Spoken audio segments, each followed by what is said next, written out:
Ils ont dit que ses mains pouvaient transformer n'importe quelle fille en reine. Mais ils ne savaient pas que chaque coiffure qu'elle a fait a volé une âme. Le soleil d'Oquendo descendait lentement derrière les cocotiers, peignant le ciel de nuances rouges et orangées. Le vent chaud de la côte faisait danser les feuilles des palmiers comme s'il connaissait une chanson ancienne. Dans ce petit village paisible, niché entre une longue rivière argentée et des dunes de sable ocre, tout le monde connaissait le nom de Nayoba.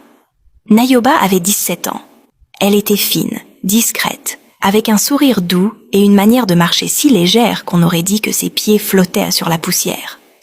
Elle vivait seule avec sa mère, Mama Tene, une femme courageuse qui vendait des savons faits main au marché pour nourrir sa fille. Leur cabane en argile était modeste, mais remplie d'amour et de lumière.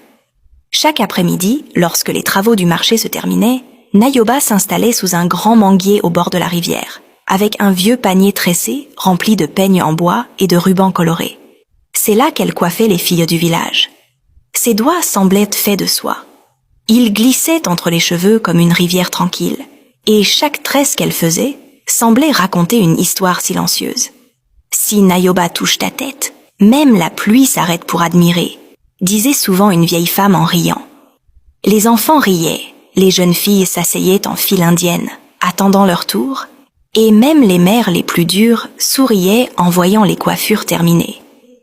Il n'y avait rien de magique dans ses doigts, du moins, pas encore. Juste une douceur sincère, une patience rare, une beauté simple.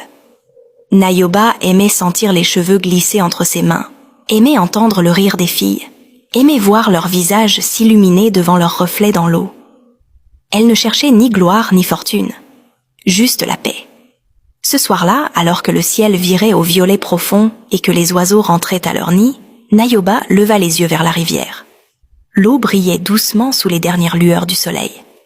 Elle ne savait pas encore que cette rivière, témoin silencieuse de ses plus beaux moments, allait aussi devenir le berceau de son destin. Dans quelques heures, tout allait changer. Et les mains qui tressaient avec douceur allèrent bientôt tresser avec pouvoir.